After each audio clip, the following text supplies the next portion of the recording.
Hello everyone, and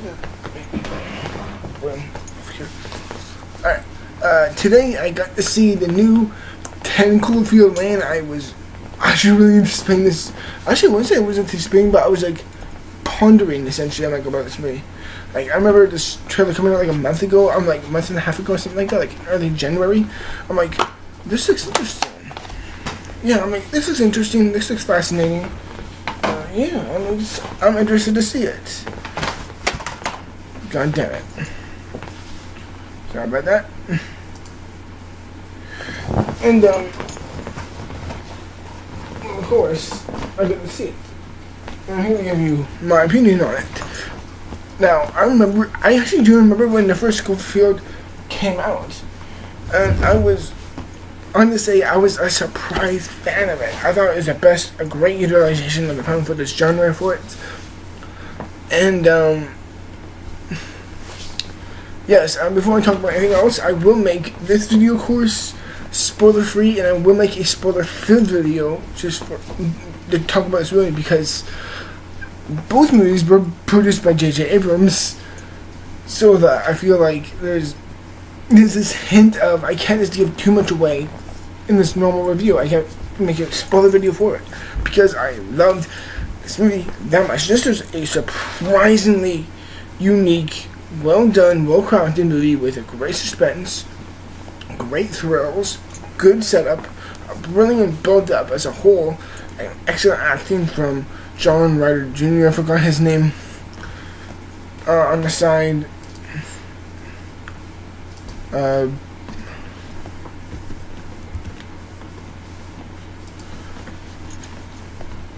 John Gallagher? I don't know. Yeah, John Gallagher Jr. And essentially, like, as a comic relief, Mary Elizabeth Weinstein as the main character, and you get to see John Goodman as the person who helps her. And, like, essentially, this movie is centered around Michelle, played by, of course, Mary Elizabeth Weinstein. And she's leaving New York because she's kind of like, I wouldn't say she's running away, but she's trying to avoid the problems that she's kind of having with what the film addresses is a bit of a boyfriend. I think because she leaves behind a ring. So I'm like, well, that's a bit of a clue there. Interesting. And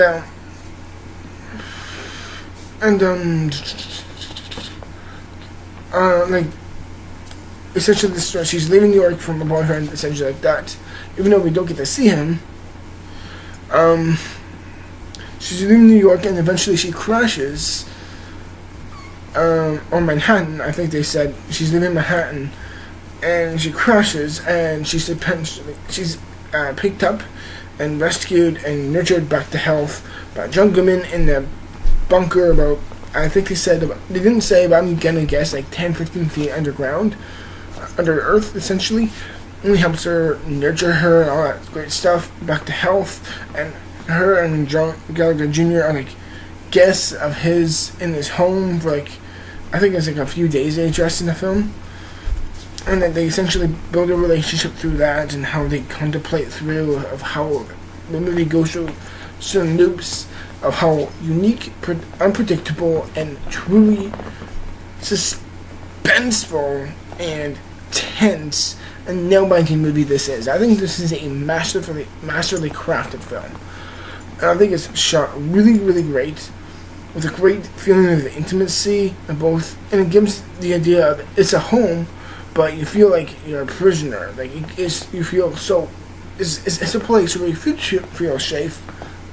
Where you should feel safe, but you're not. You're in a stranger's home, and you have no damn clue what they do in their own privacy. And that's really frightening. Mary Elizabeth Weinstein, she's excellent in the movie. She gives a great performance. She knows how to make it feel like it's not just her reactions. It feels like she represents anyone in the position. She has so many questions. She doesn't trust John Goodman. She's like, what the hell is going on here? I don't trust you. And you kind of can get that. And yet John Goodman is kind of like, well, I rescued you from the crash. You should be thankful for what you did. And she's clearly not expressing it. So you're kind of like on both sides of that point. I think that's really, really well done. And John Gallagher Jr., he's great. He provides more of the comic relief. You know, he's not too over the top. He's played gratefully. I loved his perspective on the film. He's like the type of guy who would have the good attitude through the worst situation, which is something that I actually do myself. So I felt like I could both relate to her and him. I think that was great. John Goodman. Holy shit. I always feel, in my opinion, John Goodman can do no wrong. And this is, again, a good showing of him, because you see him in Roseanne and Neighbors in the Groove and Inside Llewyn Davis. And like, well, he's such a comforting, cool older brother feeling towards any other characters in movies, and he feels so warm and cool. In this movie, he's so perverse. He's so unpredictable and so chilling. You don't know what's coming out of him. He looks so tense, and I am shocked at every scene. You don't know what's coming out of his mouth because he's so fucking terrifying. He really is. He's so chilling.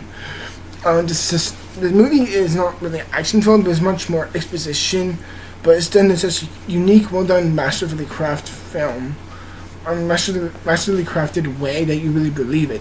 It doesn't come off as obvious or anything like that. It feels natural and soothing. It feels like dialogue that they actually would share.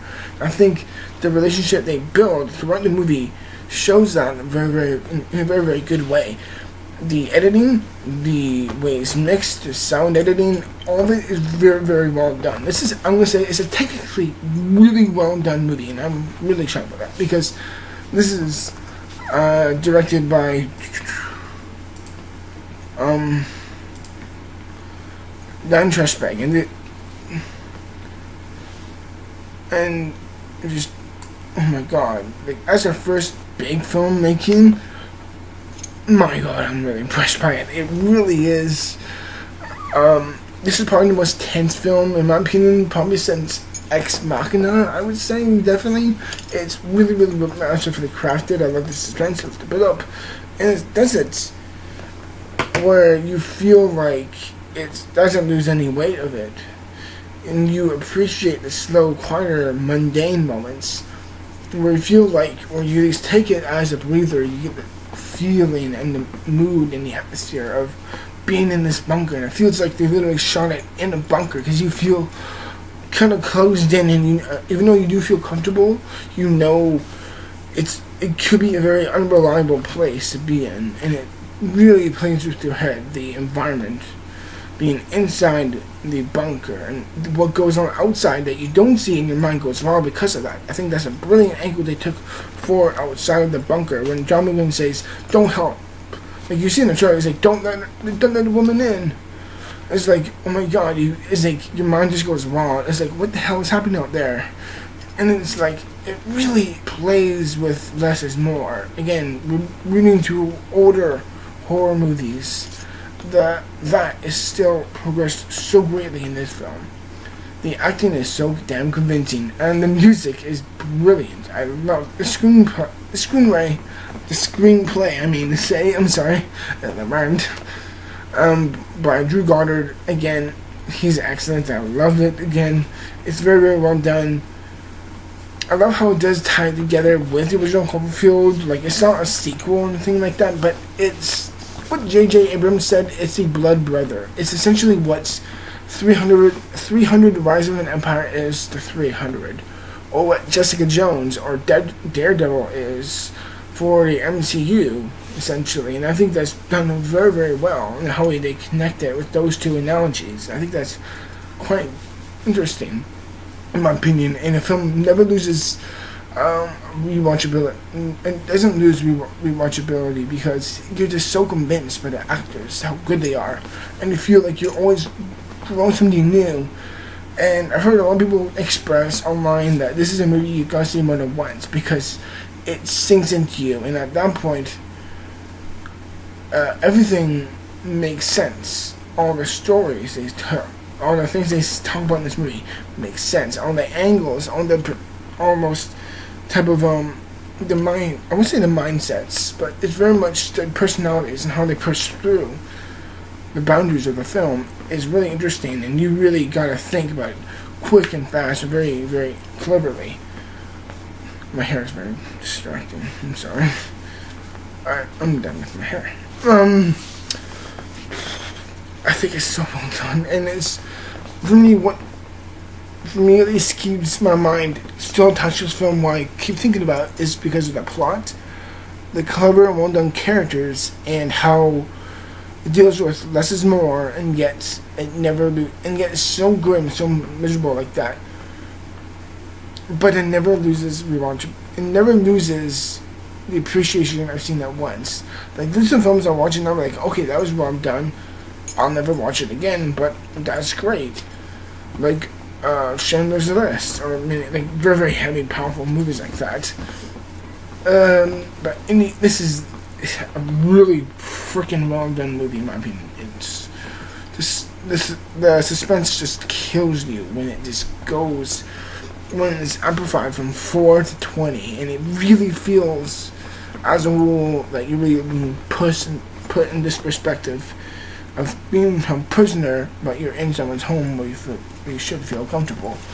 And of course, I will make a spoiler video on this movie, of course. So, yeah, I'll wrap this review up.